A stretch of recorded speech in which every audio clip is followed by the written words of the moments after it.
Hello friends, welcome to our my YouTube channel NIOS Lifeline. तो आज की video में मैं बात करने वाला हूं कि अगर आप NIOS 10th class and 12th class के एग्ज़ाम देने वाले हो तो आपको मिनिमम कितने पासिंग मार्क्स लाने हैं जिससे कि आप पास हो जाओ।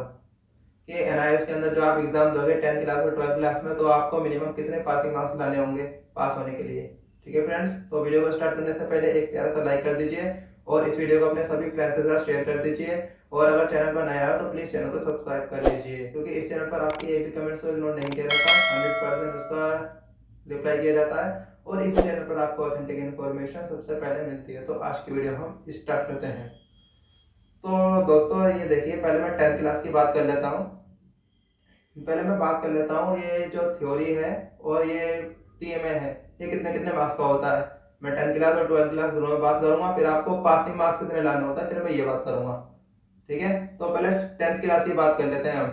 10th क्लास में जैसे कि मैं बात करूँ विदाउट प्रैक्टिकल के जो सब्जेक्ट हमारे हैं, जैसे कि including languages, for example Hindi, English, social science, इस तरह के सब्जेक्ट जिसमें प्रैक्टिकल नहीं होता। तो यहाँ पर क्या होता है, आपका थ्योरी होता है ये 100 मार्क्स का। थ्योरी टोटल 100 मार्क्स का होता है और थ्योरी का 20% वेटेज दिया जाता है टीएमए को। यानी कि आपका जो थ्योरी हो गया यहाँ पर, ये हो गया 80 मार्क्स का। क्वेश्चन पेपर आपका 100 मार्क्स का ही आएगा, लेकिन जो उसको कन्वर्ट कर दिया जाएगा बाद में 80 मार्क्स में कन्वर्ट कर दिया जाएगा और 20 मार्क्स दे दिए जाएंगे टीएमए को। ठीक है, और ऐसे सब्जेक्ट जिसमें प्रैक्टिकल होता है, फॉर एग्जाम्पल मैथ, साइंस और होम साइंस, इस तरह के सब्जेक्ट, यहाँ पर प्रैक्टिकल एग्जाम होता है 15 मार्क्स का और थ्योरी एग्जाम होता है आपका 85 मार्क्स का। जब थ्योरी 85 का होता है तो 85 का 20% वेटेज दिया जाता है टीएमए को। यानी कि 85 का 20% ये हो गया आपका 17 मार्क्स का हो गया आपका टीएमए। जब 17 मार्क्स का टीएमए हो गया तो 85 में से 68 बच गए थ्योरी एग्जाम के लिए। 85 को हम 68 में कन्वर्ट कर देंगे बाद में, ठीक है, एनालाइज कर देता है वो। अब बात कर लेते हैं हम पेंटिंग सब्जेक्ट की। तो पेंटिंग होता है आपका प्रैक्टिकल 70 मार्क्स का, यहाँ पर थ्योरी होता है आपका 30 मार्क्स का। जब 30 मार्क्स का आपका थ्योरी होता है तो 30 मार्क्स का 20% वेटेज दिया जाता है टीएमए को। 30% का 30 मार्क्स का 20% हो गया ये 7 मार्क्स। 7 मार्क्स की टीएमए को हो गए तो 30 माइनस 7 24। तो 30 को 24 में कन्वर्ट कर दिया जाएगा बाद में। ठीक है, अब बात कर लेते हैं डाटा एंट्री की। डाटा एंट्री का जो हमारा क्वेश्चन पेपर है वो 40 मार्क्स का आता है। या 40 मार्क्स का क्वेश्चन पेपर आता है तो इसको बाद में हम टीएमए की 20% वेटेज अलग निकाल देते हैं, 8 मार्क्स। तो थ्योरी को कन्वर्ट कर दिया जाता है 32 में, 32 थ्योरी के और 8 मार्क्स टीएमए को दिए जाते हैं। तो फ्रेंड्स, अगर आपको ये बात नहीं पता किस सब्जेक्ट का प्रैक्टिकल कितने मार्क्स का होता है, किस सब्जेक्ट का प्रैक्टिकल होता है, तो उसके ऊपर मैं अलग से वीडियो बना चुका हूँ, डिस्क्रिप्शन में आपको लिंक है, जाकर देख लीजिए। तो बात कर लेते हैं हम 12th क्लास की। 12th क्लास के ऐसे सब्जेक्ट जिसमें प्रैक्टिकल नहीं होता, फॉर एग्जांपल लैंग्वेजेस। तो यहाँ पर आपका थ्योरी होता है 100 मार्क्स का, क्वेश्चन पेपर आपका 100 मार्क्स का बनकर आता है और 100 मार्क्स में से 20% वेटेज दिया जाता है टीएमए को। तो 20 मार्क्स का टीम हो गया तो 100 marks minus 20 is equal to 80, तो 80 में कन्वर्ट हो रहा था आपका थ्योरी। अब बात कर लेते हैं उन सब्जेक्ट की जिसमें प्रैक्टिकल होता है, for example physics, chemistry, biology, geography, environmental science, mass communication, home science, other practical related subjects. तो यहाँ पर देखा जाए तो ये होता है 80 मार्क्स का आपको क्वेश्चन पेपर आता है, उसमें से 80 मार्क्स में से 20% वेटेज दिया जाता है टीएमए को। तो ये 16 मार्क्स का आपका टीएमए रहता है और ओनली 64 बच जाते हैं क्वेश्चन पेपर के। ठीक है, अब बात कर लेते हैं पेंटिंग की। तो पेंटिंग का जो प्रैक्टिकल है ये होता है 70 मार्क्स का, क्वेश्चन पेपर आता है आपका 30 मार्क्स का। जब 30 मार्क्स का क्वेश्चन पेपर आता है तो इसका 20% वेटेज दिया जाता है टीएमए को, यानी कि 6 मार्क्स का आपका टीएमए होगा और क्वेश्चन पेपर आपका आ जाएगा 24 का। अब बात कर लेते हैं डाटा एंट्री ऑपरेशन की। डाटा एंट्री ऑपरेशन होता है आपका 60 मार्क्स का प्रैक्टिकल होता है, 40 मार्क्स का आपका क्वेश्चन पेपर आता है। जब 40 मार्क्स का क्वेश्चन पेपर आता है इसमें से 20% वेटेज निकाल दिया जाता है टीएमए के लिए, यानी कि 8 मार्क्स। तो क्वेश्चन पेपर यहाँ पर रह जाता है आपका 32 का। बात कर लेते हैं कंप्यूटर साइंस की। तो कंप्यूटर साइंस में होता है 40 मार्क्स का आपका प्रैक्टिकल होता है और 60 मार्क्स का क्वेश्चन पेपर आता है आपका बनकर। ठीक है, 60 में से हम निकाल लेते हैं 20% वेटेज टीएमए के लिए, यानी कि 12 मार्क्स। 12 मार्क्स टीएमए के हो गए तो ये क्वेश्चन पेपर हो जाता है, कन्वर्ट हो जाता है 48 में। ठीक है, तो ये तो होगी मार्किंग पर बात। तो फ्रेंड्स अब बात कर लेते हैं हम पासिंग क्राइटेरिया कि क्या क्राइटेरिया पास होने का। सबसे पहले बात कर लेते हैं 10th क्लास की, लास्ट 10th में हम बात कर लेते हैं विदाउट प्रैक्टिकल सब्जेक्ट की। यहाँ पर देखा जाए तो यहाँ पर थ्योरी आपका 80 मार्क्स का होता है और टीएमए आपका 20 मार्क्स का होता है। तो आपको थ्योरी एंड टीएमए को मिलाकर 33 मार्क्स लाने होते हैं। अगर आपने टीएमए सबमिट नहीं किया तो 33 आपको थ्योरी के अंदर लाने होंगे पास होने के लिए, ठीक है। अब बात कर लेते हैं उन सब्जेक्ट की जिसमें हमारा प्रैक्टिकल होता है। For example math, science, home science and other related subjects. इसमें क्या होता था हमारा 68 मार्क्स का होता था हमारा थ्योरी और 17 मार्क्स हमारे निकलते थे टीएमए के लिए। तो इन दोनों को मिलाकर हमें कितने लाने होते हैं पासिंग मार्क्स, टीएमए थ्योरी को मिलाकर 33। अगर हमारे 33 आ रहे हैं तो हम पास हैं। अगर हम बात कर लेते हैं अगर हमने टीएमए सबमिट नहीं किया तो हमें ओनली थ्योरी एग्जाम को मिलाकर ही टोटल 33 लाने होंगे पास होने के लिए, ठीक है। अब बात कर लेते हैं प्रैक्टिकल सब्जेक्ट की, जैसे कि math, science, home science and other related subjects. इसमें क्या था आपका 68 मार्क्स का था थ्योरी, 68 मार्क्स का था थ्योरी, 15 मार्क्स का था आपका प्रैक्टिकल, 17 मार्क्स का था आपका टीएमए। तो आप थ्योरी, प्रैक्टिकल और टीएमए तीनों को मिलाकर अगर आपके 33 मार्क्स आ रहे हैं तो आप पास हो।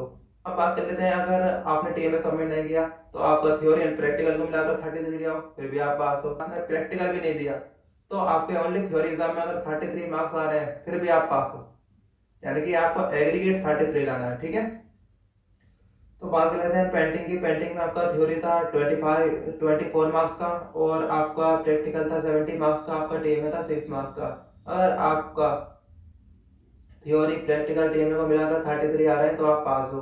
मान के चलिए आपने टीएमए सबमिट नहीं किया तो आपका थ्योरी एंड प्रैक्टिकल को मिलाकर 33 आ रहा है फिर भी आप पास हो। मान के चलते हैं आपने प्रैक्टिकल भी सबमिट नहीं किया तो अगर ओनली आपका थ्योरी में, सिंगल थ्योरी में अगर आपके 33 मार्क्स आ रहे हैं फिर भी आप पास हो, या आपके सिंगल प्रैक्टिकल एग्जाम में 33 आ रहे हैं फिर भी आप पास हो, ठीक है। बात कर लेते हैं डाटा एंट्री की। डाटा एंट्री का आपका थ्योरी एग्जाम था 32 का, प्रैक्टिकल एग्जाम था 60 मार्क्स का और टीएमए था आपका 8 मार्क्स का। अगर आपका प्रैक्टिकल, थ्योरी, टीएमए को मिलाकर 33 आ रहे हैं तो आप पास हो। मान के चलिए आपने टीएमए सबमिट नहीं किया, थ्योरी एंड प्रैक्टिकल दिया फिर भी आप पास हो अगर आपके 33 आ रहे हैं। मान के चलिए आपने थ्योरी एग्जाम भी नहीं दिया, ओनली प्रैक्टिकल दिया है, अगर आपने प्रैक्टिकल एग्जाम भी दिया है और आपके 33 आ रहे हैं फिर भी आप पास हो, ठीक है। यहाँ पर आपको एग्रीगेट पास होना होता है 33, डिपेंड नहीं करता कि आपने टीएमए दिया, प्रैक्टिकल दिया, थ्योरी दिया, क्या दिया, आपके एग्रीगेट 33 आने चाहिए, ठीक है। अब बात कर लेते हैं हम 12th क्लास की। 12th क्लास का पासिंग क्राइटेरिया क्या है, तो बात कर लेते हैं पहले उन सब्जेक्ट की जिसमें प्रैक्टिकल नहीं होता। जिसमें प्रैक्टिकल नहीं होता तो उसका थ्योरी जो एग्जाम होता है वो होता है 80 मार्क्स का। जब 80 मार्क्स का होता है वो 20 मार्क्स का होता है उसका टीएमए। तो आपको थ्योरी और टीएमए को मिलाकर 33 मार्क्स लाने होते हैं। मान के चलिए आपने टीएमए नहीं दिया तो आपको ओनली थ्योरी एग्जाम में 33 मार्क्स लाने होंगे पास होने के लिए। अब बात कर लेते हैं प्रैक्टिकल सब्जेक्ट की। प्रैक्टिकल सब्जेक्ट जैसे कि physics, chemistry, biology, geography, environmental science, mass communication, home science and other related subjects. इसमें क्या था आपका 64 मार्क्स का था थ्योरी, 20 मार्क्स का था प्रैक्टिकल और 16 मार्क्स का था आपका टीएमए। तो आपको प्रैक्टिकल, थ्योरी और टीएमए को मिलाकर 33 लाने होते हैं तो आप पास हो, ठीक है। इतनी बात क्लियर। लेकिन एक बात आपको ध्यान रहे, आपको थ्योरी एंड प्रैक्टिकल में सेपरेट पास भी होना होता है, आपको 1/3 मार्क्स लाने होते हैं। जैसे कि अगर मैं बात करूं प्रैक्टिकल, जैसे कि आपका 20 मार्क्स का है तो 20 मार्क्स का 1/3 कितना हो गया 7 मार्क्स आपको प्रैक्टिकल में लाने होंगे पास होने के लिए। और थ्योरी की बात करो तो थ्योरी में भी आपको 64 का 1/3 लाना होगा, ठीक है। एग्रीगेट तो आपका 33 होना ही चाहिए, लेकिन आपको प्रैक्टिकल और थ्योरी में सेपरेट पास भी होना पड़ता है और उसके लिए लाने होते हैं आपको 1/3 मार्क्स। बात कर लेते हैं अगर आपने टीएमए सबमिट नहीं किया तो कोई बात नहीं, आपको थ्योरी और प्रैक्टिकल को मिलाकर 33 लाने होंगे। अब बात कर लेते हैं हम पेंटिंग की। पेंटिंग आपका 24 मार्क्स का होता था थ्योरी और 70 मार्क्स का होता है इसमें प्रैक्टिकल और 6 मार्क्स का होता है इसमें टीएमए। तो आपको टोटल मिलाकर प्रैक्टिकल, थ्योरी, टीएमए तीनों मिलाकर लाने होते हैं 33। लेकिन यहाँ भी वही, आपको प्रैक्टिकल और थ्योरी में सेपरेट पास होना भी जरूरी है। प्रैक्टिकल और थ्योरी में सेपरेट पास होना भी जरूरी है। और पास होने के लिए आपको लाने होते हैं 1/3 मार्क्स। जैसे कि यहाँ पर अगर मैं थ्योरी की बात करूँ 24 मार्क्स का, 24 मार्क्स का 1/3 कितना होता है 8 मार्क्स। तो मिनिमम 8 मार्क्स आपके होने चाहिए। ऐसे ही प्रैक्टिकल में 70 मार्क्स का, तो 70 मार्क्स का 1/3 निकाल लीजिए, उतने मार्क्स आपके होने चाहिए। सेपरेट पास भी आप होने चाहिए।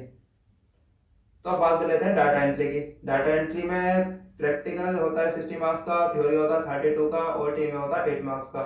ठीक है। सो यहाँ टीएमए, प्रैक्टिकल, थ्योरी को मिलाकर आपको लाने होते हैं 33 लाने होते हैं। और सेपरेट पास, वही सेपरेट पास भी होना होता है आपको, प्रैक्टिकल में सेपरेट और थ्योरी में सेपरेट। उसके लिए लाने होते हैं आपको 1/3 मार्क्स। ठीक है फ्रेंड्स। और अगर मान के चलिए आपने टीएमए नहीं दिया, तो आपको थ्योरी और प्रैक्टिकल में लाने होंगे 33। अब बात कर लेते हैं इसी तरह कंप्यूटर साइंस की। कंप्यूटर साइंस में होता है आपका प्रैक्टिकल 40 मार्क्स का, 48 का होता है आपका थ्योरी, टीएमए होता है आपका 12 मार्क्स का। तो आपको थ्योरी, प्रैक्टिकल और टीएमए को मिलाकर लाने होंगे 33। ठीक है। और आपको फिर वही सेपरेट पास भी होना होगा, थ्योरी में अलग, प्रैक्टिकल में अलग, मार्क्स लाने होंगे 1/3 मिनिमम। ठीक है। अगर मान के चलिए आपने टीएमए सबमिट नहीं किया, तो आपको फिर वही प्रैक्टिकल और थ्योरी को मिलाकर लाने होंगे 33। ठीक है।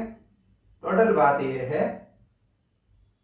तो आपको क्लियर हो गया कितने आपको पासिंग मार्क्स लाने हैं, मैंने बता दिया आपको।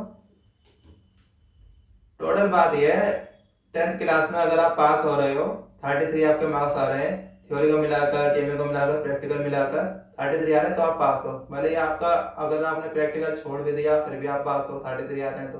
अब मान के चलो आपने प्रैक्टिकल दे दिया, थ्योरी छोड़ दिया, 33 आ रहे हैं, फिर भी आप पास हो। लेकिन ये वाली बात 12th क्लास में नहीं है। 12th क्लास में आपको प्रैक्टिकल में अलग पास होना होता है और थ्योरी में अलग पास होना होता है। क्लियर। और एग्रीगेट भी आपका 33 होना चाहिए, जब जाकर आप पास हो। ठीक है। और हाँ फ्रेंड्स, यहाँ पर मैंने थ्योरी मार्क्स की ये बात करी है, क्योंकि मैं प्रैक्टिकल के जो मार्क्स हैं, किस सब्जेक्ट का प्रैक्टिकल होता है, कितने मार्क्स का होता है, उस पर मैंने वीडियो बनाई है, नीचे डिस्क्रिप्शन में उसकी लिंक है, आप जाकर देख लीजिए। तो आपको ये वीडियो कैसी लगी, उम्मीद करता हूँ आपको अच्छी लगी होगी वीडियो को अपना एक प्यारा सा लाइक दे दीजिए, और इस वीडियो को ज़्यादा से ज़्यादा जितना हो सके शेयर कर दीजिए अपने सभी फ्रेंड्स के साथ। Study centre, WhatsApp, Facebook group, हर तरफ इसको शेयर कर दीजिए। और उम्मीद करता हूँ चैनल को सब्सक्राइब तो आपने कर ही लिया होगा। तो मिलता हूँ आपसे नेक्स्ट वीडियो में। Thank you, this is thank you आपका। Thanks for watching this video.